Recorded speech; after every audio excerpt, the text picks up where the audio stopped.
بسم الله الرحمن الرحيم يا أيها الذين آمنوا لا تكونوا كالذين كفروا وقالوا لإخوانهم إذا ضربوا في الأرض أو كانوا غزا لو كانوا عندنا ما ماتوا وما قتلوا ليجعل الله ذلك حسرة في قلوبهم والله يحيي ويميت والله بما تعملون بصير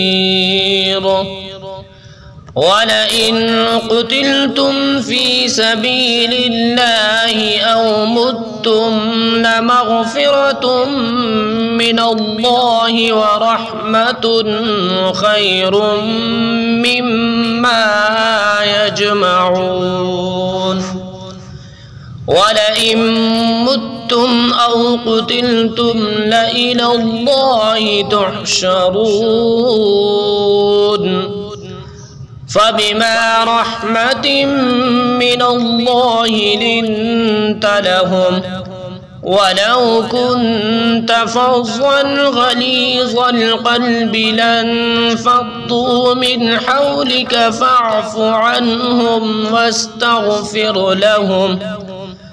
فاعف عنهم واستغفر لهم وشاورهم في الأمر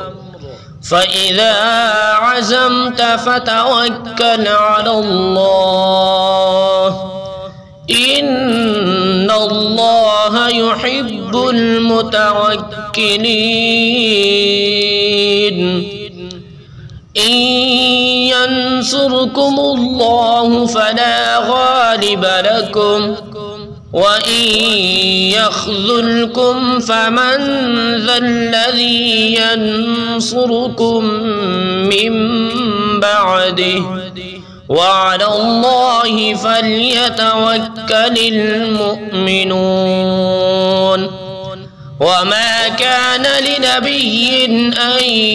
يغل ومن يغل يأت بما غل يوم القيامة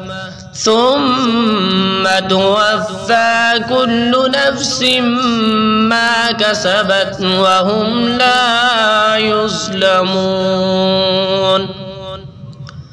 أفمن اتبع رضوان الله كمن باء بسخط من الله ومأواه جهنم وبئس المصير هم درجات عند الله والله بصير بما يعملون لقد من الله على المؤمنين إذ بعث فيهم رسولا من أنفسهم يتلو عليهم آياته ويزكيهم ويعلمهم الكتاب والحكمة وإن